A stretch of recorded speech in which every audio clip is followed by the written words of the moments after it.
प्रणाम स्वामी जी।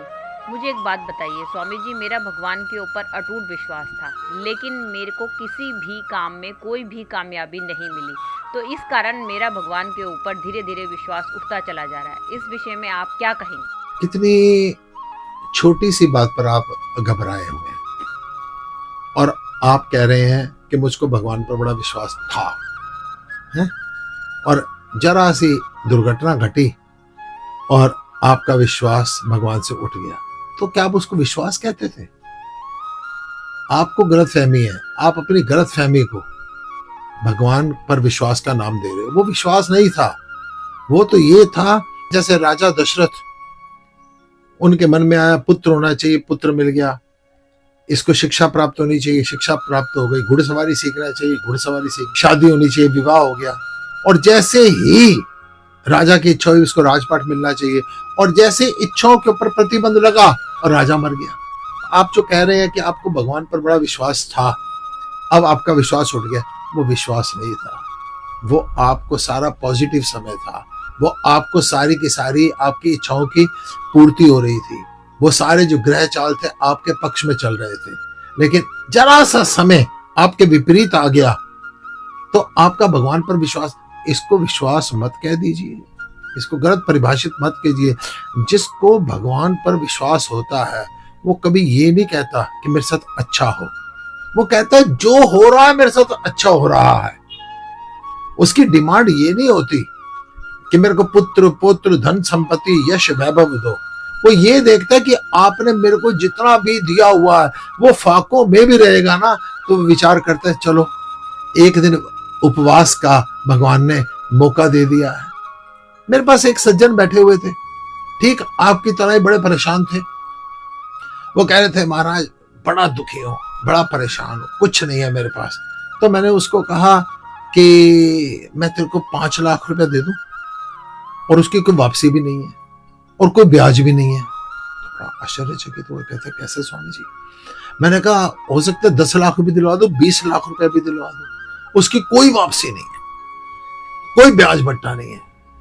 तो उसने जब पूछा स्वामी जी कैसे, मैंने कहा उस परम पिता परमेश्वर ने, तू कह रहा है तेरे को कुछ भी नहीं दिया हुआ, ला कई लोग अंधे हैं, एक आंख अपनी दे दे, 1-2 लाख रुपए तेरे को मिल जाएगा। ला थोड़ा सा एक खून की बोतल दे दे, 2-4-5 हजार रुपए की खून की बोतल बिक जाएगी।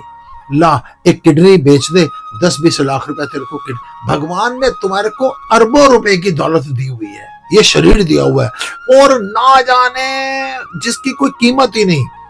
आपको वो सोच दी हुई है, विचार दिया हुआ है, आपको बुद्धि दी हुई है, विवेक दिया हुआ, लेकिन उसका आप इस्तेमाल ही नहीं करते ना। जिस परमपिता परमेश्वर ने आपको सुंदर शरीर दिया हुआ है, जिसने आपको नेत्र दिए हुए देखने के लिए, हाथ दिए हुए काम करने के लिए, पैर दिए हुए, उन लोगों को देखो जिनको टांग नहीं दी हुई। आप चप्पल के लिए रो रहे हैं। उन लोगों को देखो जिन लोगों का हाथ नहीं दिया हुआ। आप केवल हाथ की चूड़ी के लिए रो रहे हैं। आप जिस चीज के लिए रो रहे हैं ना, ये आपकी गलतफहमी है, ये भगवान पर विश्वास नहीं है। जिनको भगवान पर विश्वास होता है ना, वो विपरीत परिस्थितियों में भी ये विचार रखते हैं कि मेरा यार जो है वो मेरे साथ गलत नहीं कर सकता। जरूर उसने मेरा जो हाथ खाली किया है ना, वो और ज्यादा देने के लिए खाली किया है, वो और भरने के लिए खाली किया है। वो कभी घबराते नहीं है। एक बार एक गुरु और एक चेला एक रास्ते से निकल रहे थे। रास्ते में गुरुजी ने देखा, चेले से कहा बेटा वो पेड़ के ऊपर फल बड़ा अच्छा लगा हुआ है, उस फल को तोड़ लो। जैसे ही चेले ने उस फल को तोड़ लिया, महाराज जी के हाथ में दिया, स्वामी जी आपके हाथ से प्रसाद मिल जाएगा। गुरुदेव ने आधा फल काटा और चेले को दिया। चेले ने खाना शुरू कर दिया। अभी महाराज जी ने अभी वो पूरा फल काटा भी नहीं था, दूसरा वाला जो बाकी उनके हाथ में था अपने खाने के लिए, चेले ने फिर से आधा कर दिया। गुरुदेव ने देखा, गुरुदेव ने क्या किया, जो अपने हाथ में था उसमें से भी आधा काटा, चेले को दे दिया। चेले ने जल्दी जल्दी खा के ना फिर गुरुदेव की तरफ हाथ कर दिया।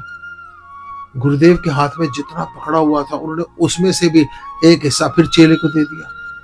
उसे 1 मिनट में मुंह में डाल के आता है। गुरुदेव ने क्या किया, वो जो छोटा सा हिस्सा था जल्दी से अपने मुंह में डाल लिया, और जैसे ही मुंह में डाला वो एकदम कड़वा। स्वामी जी ने थू थू, स्वामी जी एकदम कड़वाहट को देखकर उसको थूकने लगे। उन्होंने कहा तू पागल है, तू आधा खा गया, फिर मेरे हाथ में था तू खा गया, फिर मेरे हाथ में लेके तू खा गया, फिर मेरे हाथ में तू लेके खा गया।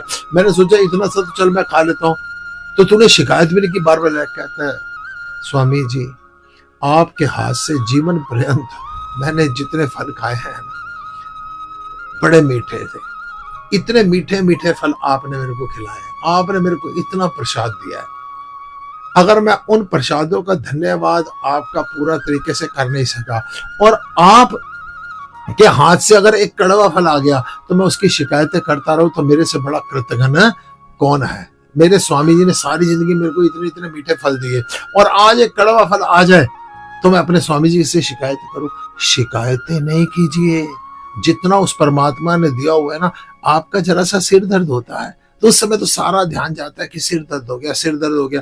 जब तक सिर दर्द नहीं हो रहा, कभी उसका शुक्रिया अदा किया है? आपके शरीर में दर्द हो रहा है तो बड़ी शिकायतें।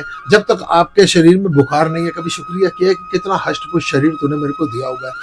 आप जो कह रही हैं ना कि मेरे को भगवान पर बड़ा विश्वास था, वो नकली था। अगर विश्वास है तो दोबारा से उस विश्वास की डोर को मजबूत कीजिए। आपके साथ जो परिस्थितियां आई हैं ना, जिसको आप दुख कह रही हैं, ये दुख जो होते हैं ये भगवान के छेनी और हथौड़ा होते हैं। ये और ठोक ठाक के पत्थर पर जब ये पड़ते हैं ना, छेना और हथौड़ी, और ज्यादा निखार के सुंदर मूर्ति निकालने की कोशिश करते हैं, ये और कुछ देने का प्रयास कर रहे होते हैं। घबराइए मत, विश्वास की डोर मजबूत रखिए।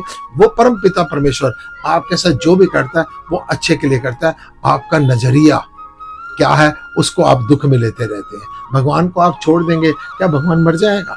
लेकिन आप भगवान को छोड़ देंगे ना, आप हमेशा निरंतर दुखी होते चले जाएंगे। उसका शुक्रिया मनाइए, जो जो उसने दिया हुआ है उसको पॉजिटिव थिंकिंग से देखेंगे तो देखिए आप कितना राइज करेंगे, शांति को, आनंद को उपलब्ध हो जाएंगे। ओम नमः।